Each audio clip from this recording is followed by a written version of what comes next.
Une seule pièce, pas d'électricité, pas d'eau courante. En hiver, le givre s'étendait sur les murs intérieurs et 12 frères et sœurs se blottissaient à 3 ou 4 par lit.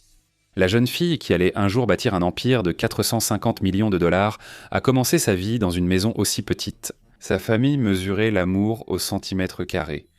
Dolly Parton était née le 19 janvier 1946 dans une cabane d'une seule pièce sur les rives de la rivière Little Pigeon, à Pittman Center, dans le Tennessee. Des décennies plus tard, elle rachèterait cette même ferme de Locust Ridge, restaurant la cabane à la fin des années 1980, à la fois comme un monument à ses origines et comme un rappel discret que le succès n'est jamais loin de la lutte. Elle ne se dresse pas comme un palais, mais comme un écho préservé avec du bois brut, une seule cheminée et le silence de la pauvreté resté intact. 2 décennies plus tard, elle a choisi une maison très différente, un ranch de 308 mètres carrés à Brentwood, Tennessee, acheté en 1999. Dans un quartier de célébrités et de PDG, sa maison est calme, résidentielle, même modeste comparée à ce qu'elle pourrait se permettre. Un refuge choisi consciemment plutôt qu'une vitrine. Et puis il y a Red Top, le domaine de Sevierville qu'elle a hérité après la mort de ses parents en 2003. Construite en 1917, la ferme de 3 chambres et 2 salles de bain et demi s'étend sur 25 hectares avec des granges équipées d'électricité et même de toilettes. Des luxes inimaginables dans la maison de son enfance. Depuis ses fenêtres, le lac Douglas s'étend comme une toile privée. Pour les habitants. Ce n'était pas juste une propriété, mais l'occasion de dire que vous déteniez un morceau de l'histoire de Dolly. Pour elle, c'était la boucle bouclée, un lien avec ses parents qu'elle avait perdus avant de s'en séparer. Mais même dans l'immobilier, Dolly n'a jamais vraiment quitté la dualité de sa vie. Des cabanes modestes restaurées à côté de propriétés valant des millions de dollars. Chaque maison comptait moins pour sa superficie que pour son histoire.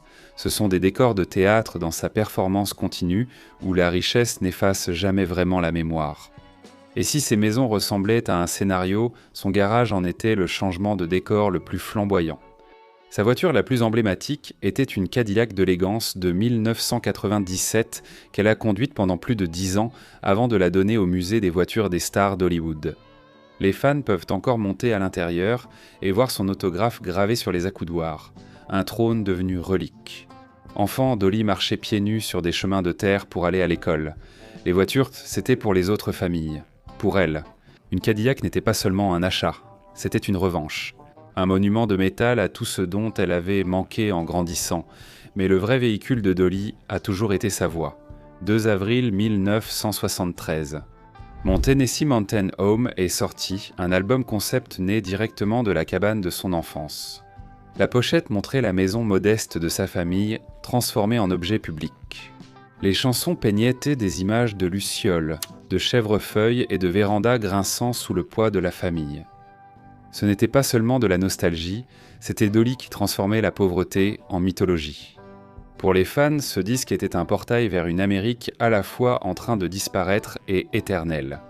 Et puis est venue Jolene.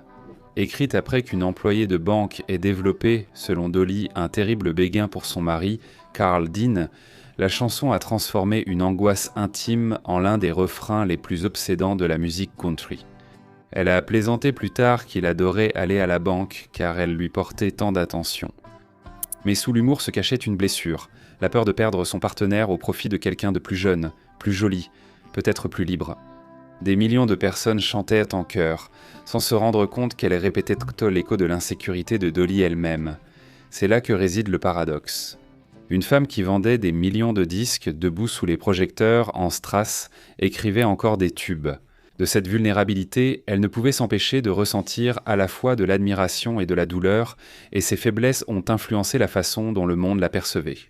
Carl Dean, l'homme qu'elle a épousé en 1966 après l'avoir rencontré 2 ans plus tôt à la laverie Wishy-Washy de Nashville, a passé sa vie presque entièrement hors de vue. En 1984, elle riait. Lors des interviews, beaucoup de gens disent qu'il n'y a pas de Carl Dean, qu'il est juste quelqu'un que j'ai inventé. Son invisibilité est devenue sa présence, et le mari fantôme, invisible mais sans cesse sujet aux spéculations des tabloïds, poursuivait des photos qui n'existaient même pas.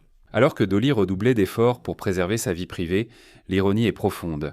Une femme qui a grandi dans une cabane où rien ne pouvait être caché, a passé sa vie adulte à protéger son amour derrière des murs de fer.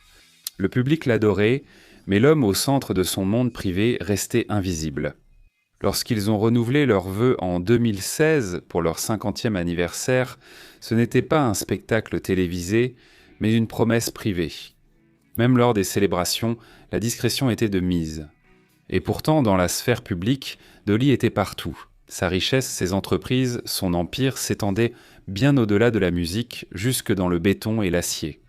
En 1986, elle a ouvert Dollywood à Pigeon Forge, alors sur 110 acres qui s'est ensuite étendu à 168. Ce n'était pas seulement du divertissement, c'était la plus grande attraction touristique payante du Tennessee, attirant 3 millions de visiteurs par an. Les montagnes russes hurlaient, les chœurs de gospel chantaient, les artisans vendaient des quilts appalachiens, tout cela sous le nom de Dolly. Mais encore une fois, quel contraste! La fille qui cueillait autrefois du maïs pieds nus était désormais le moteur économique de toute une région. Un parc né de l'imagination d'une enfant élevée sans électricité était désormais alimenté par assez d'énergie pour illuminer une petite ville.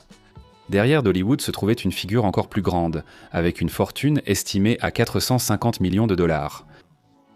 Les droits d'auteur de « Je t'aimerai toujours », reprise célèbre par Whitney Houston, s'ajoutaient au profit du parc à thème, aux ventes de disques et aux contrats de licence. Pour donner un ordre d'idée, cette fortune équivaut à 136 millions d'exemplaires des livres de poche qu'elle offrirait un jour à travers sa bibliothèque de l'imagination. Et c'est là que la blessure s'envole dans le vent. Dolly et Carl Dean n'ont jamais eu d'enfant. Elle a ensuite admis qu'ils avaient fini par l'accepter, allant même jusqu'à y voir une bénédiction. Le vide que cela a laissé est devenu la graine de quelque chose d'autre. En 1995, elle a fondé la Bibliothèque de l'Imagination, qui en 2018 avait distribué plus de 176 millions de livres à des enfants dans le monde entier. Une femme sans héritier a créé le plus grand programme de dons de livres au monde. C'est l'une des ironies les plus cinématographiques de sa vie. Pas d'enfant à qui transmettre son empire, et pourtant un héritage qui pourrait lui survivre. Des succès populaires livrés à des tout-petits du monde entier sous forme d'histoires du soir. Mais la richesse et la philanthropie n'effacent pas le prix à payer. Chaque maison, chaque Cadillac, chaque livre expédié a été assombri par la conscience que le succès a un prix personnel. Le souvenir de cette cabane d'une pièce persiste encore aujourd'hui. Dolly a bâti des empires dessus, mais elle ne s'est jamais éloignée au point d'oublier le bruit du givre craquant le bois la nuit. Et si Dollywood est le spectacle, l'émerveillement ne vient pas seulement de ses manèges ou de ses montagnes russes. Imaginez ceci, 3 millions de visiteurs franchissant les portes chaque année, leur bavardage se mêlant au fracas des marteaux de forgerons et au grondement d'une montagne russe. Plongeant de 20 étages quelque part entre les tartes aux pommes frites et les quatuors de gospel, l'écho du rêve d'une fille des montagnes s'est transformé en économie. Un parc qui a commencé comme un pari est désormais le cœur battant de la communauté. La conception sonore est tonitruante. Des cris, des violons, des hymnes et la voix de Dolly qui domine le tout. Mais écoutez bien. Au milieu de cette cacophonie, le silence plane. Là où Carl Dean n'apparaissait pas, où les rires d'enfants n'étaient jamais les siens, où le passé refuse encore d'être adouci par la fortune. C'est la dualité de Dolly, du vent à la blessure, du spectacle au silence. Comme Dolly elle-même l'a plaisanté, ça coûte très cher d'avoir l'air aussi bon marché. C'est une phrase qu'elle répète depuis des décennies, à moitié une blague, à moitié un manifeste. Ses perruques, ses sequins, même ses plaisanteries, sur sa propre poitrine. Dolly a dit que ses choix étaient en partie de l'humour, en partie un bouclier. Les paillettes sont devenues son armure, et l'armure compte quand on est enfant. À Pittman Center, il n'y avait pas d'armure. Une cabane d'une seule pièce, des frères et sœurs entassés sur les lits, des parents qui se battaient pour économiser chaque dollar. Ce chaos a laissé une cicatrice. Alors Dolly construit des mondes, des maisons, des parcs, même des voitures qu'elle peut contrôler. Dollywood n'est pas seulement un parc à thème, c'est de l'ordre. À ces conditions, la Cadillac n'est pas seulement une voiture, c'est un trône qu'elle commande. Pourtant, même les trônes ont des fissures. En gardant Carl Dean invisible, elle a protégé leur mariage d'une implosion médiatique, mais elle a aussi alimenté des rumeurs qui n'ont jamais vraiment cessé.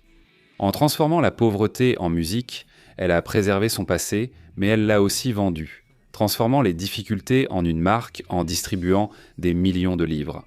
Elle a élevé des enfants qu'elle n'a jamais eus, mais elle a aussi mis en évidence l'absence des siens. Et c'est peut-être là la vérité la plus humaine du mode de vie de Dolly. Chaque victoire porte en elle son propre écho de perte. Réfléchissez à cela. La jeune fille qui marchait pieds nus sur des chemins de terre possède aujourd'hui des Cadillacs ornés d'or. L'adolescente qui chantait gratuitement dans des stations de radio dirige aujourd'hui l'attraction la plus visitée du Tennessee. La femme stérile a raconté des histoires du soir à des millions de personnes. Le contraste, c'est l'histoire, non pas ce qu'elle a gagné, mais ce qu'elle a dû perdre pour y parvenir. Il est facile de figer Dolly comme une sainte ornée de strass, mais sa façon de vivre est plus étrange et plus cinématographique que la sainteté. Elle ne vit pas dans une forteresse, mais dans un ranch confortable en banlieue. Elle n'exhibe pas ses voitures, elle les donne à des musées. Elle n'affiche pas son mariage, mais laisse le monde spéculer jusqu'à la mort de son mari. L'invisible, ce n'est pas seulement les montagnes russes qui hurlent à Dollywood, c'est aussi le silence d'un ranch à Brentwood, où une milliardaire vit modestement. L'absence d'enfants qui a transformé l'alphabétisation mondiale, le fantôme d'un mari resté hors caméra pendant 6 décennies. Alors que signifie vivre comme Dolly Parton en 2025 ? Cela veut dire habiter le paradoxe. Cela veut dire une fortune nette de 450 millions de dollars. Aux côtés du souvenir du givre rampant sur les murs de la cabane, cela signifie des Cadillacs avec des accoudoirs autographiés, construites sur le souvenir d'avoir marché sur des chemins de terre. Cela signifie un empire de parcs à thème né d'un endroit qui n'avait autrefois pas de plomberie. Cela veut dire que sa vie est moins une question de luxe qu'une question de contraste. Le ranch à côté de la cabane, la Cadillac face aux pieds nus, le vacarme de Dollywood, contrebalancé par le silence de l'absence de Carl Dean. Et dans ce contraste réside le véritable attrait. Le mode de vie de Dolly Parton ne se résume pas simplement à la richesse, il s'agit de transformer les blessures en victoires et d'accepter que chaque souffle de vent vibre encore de sa blessure. C'est l'histoire cachée sous les perruques et les strass, c'est le prix à payer pour bâtir un empire à partir de la pauvreté. Et c'est ce qui rend la vie de Dolly Parton, ses maisons, ses voitures, ses amours, son héritage, non seulement riche, mais aussi cinématographique.